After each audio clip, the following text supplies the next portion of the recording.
Hello friends, welcome back to civil engineering Tamil channel. So இன்றைக்கி இந்த வீடியோவில் நம்ம எதை பற்றி பார்க்க போகிறோம்னா, ஸோ நம்ம பார்த்திங்களான்னா வாட்டர் டேங்க்குக்கு வந்து ஸ்லாப் போட்டுருந்தோம். ஸோ அது வந்து எப்படி போட்டிருந்தோம், அதே போல் பார்த்திங்களான்னா அது மேலே வந்து ஒரு ரன்னிங் கேட் வைக்க பிளான் பண்ணியிருந்தோம். ஸோ மூவபிள் கேட் அது எப்படி வச்சுருக்கோன்றதை பற்றி தான் இந்த வீடியோவில் பார்க்க போகிறோம். ஸோ வாங்க இப்போ வீடியோக்குள்ளே போகலாம். ஃபர்ஸ்ட் ஆஃப் ஆல் பார்த்திங்கன்னா இதுதான் பார்த்திங்கன்னா நம்ம பண்ணுற சைட்டில் வந்து சம்ப் வந்து இதுதான் பார்த்திங்கன்னா மெயின் டோரு. ஸோ மெயின் டோரை விட வாஸ்துபடி பார்த்தோம்னா கான்க்ரீட் சம்ப் வந்து எப்பயுமே வந்து டவுனாக தான் இருக்கணும்.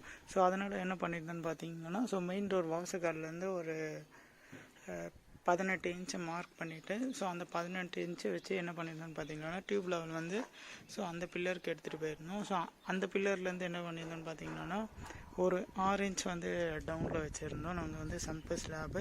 ஸோ அந்த சம்பு ஸ்லாப் வந்து நீங்கள் எப்படின்னு பார்த்தீங்கன்னா ரன்னிங் கிரேட் வைக்கிறீங்களான்னா நீங்கள் அந்த ஸ்லாப் திக்னஸ் வந்து நீங்கள் வந்து முக்கியமாக பார்க்க வேண்டியது இருக்கும். முக்கியமாக வந்து பார்த்திங்கன்னா ஃப்ளோரிங் நீங்கள் வந்து பார்க்க வேண்டியது இருக்கும். ஸோ இதுதான் பார்த்திங்கன்னா நம்ம வந்து ஃப்ளோரிங் பண்ண வேண்டிய ஏரியா.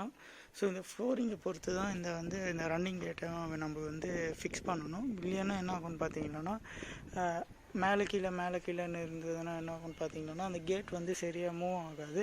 ஸோ அதனால் என்ன பண்ணணும்னு பார்த்தீங்கன்னா, ஸோ இங்கே ஒரு பார்க்கிங் இருக்குது, சேம் அதே மாதிரி வந்து ஒரு 20 இன்ச்சு வச்சு மார்க் பண்ணி, ஸோ அந்த 20 இன்ச்சு வந்து அந்த பில்லரில் மார்க் பண்ணிவிட்டு அதுலேருந்து கொஞ்சம் ஒரு 6 இன்ச்சு வந்து டவுன் பண்ணி வச்சுருந்தோம். ஸோ அந்த 6 இன்ச்சில் வந்து 4 இன்ச்சு வந்து என்ன பண்ணியிருந்தோம்னு பார்த்தீங்கன்னா ஸ்லாப் போட்டுட்டு மீதி வந்து 2 இன்ச்சு வந்து அந்த கேட்டோட சேனலில் வந்து நாங்கள் வந்து கவர் பண்ணியிருந்தோம். ஸோ இதுதான் பார்த்திங்கன்னா இந்த மூவிங் கேட் வைக்கிறதுக்கு ஒரு நீங்கள் வந்து முக்கியமாக வந்து பார்க்க வேண்டியது.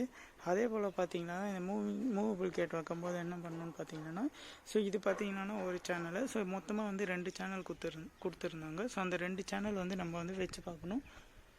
ஸோ அந்த சேனல் வந்து வச்சு பார்த்ததுக்கப்புறமா என்ன பண்ணணும்னு பார்த்தீங்கன்னா, ஸோ இந்த சேனலுக்கு வந்து நீங்கள் வந்து டியூப் லெவல் மார்க் பண்ணணும். பிகாஸ் வந்து பார்த்திங்கன்னா டியூப் லெவல் மார்க் பண்ணால் தான் உங்களுக்கு வந்து இந்த சேனல் வந்து ஸ்ட்ரெயிட்டாக இருக்கா இல்லைனா கிராஸாக இருக்கான்னு தெரியும். ஸோ இந்த டியூப் லெவல் வந்து இந்த எண்ட்லேருந்து இந்த எண்டு வந்து மார்க் பண்ணிவிட்டு அதுக்கப்புறமா என்ன பண்ணணும்னு பார்த்தீங்கன்னா நீங்கள் வந்து ஃபிக்ஸ் பண்ணிவிட்டு அதுக்கப்புறமா தான் நீங்கள் வந்து ஸ்லாப் கான்க்ரீட் ஊற்றணும்.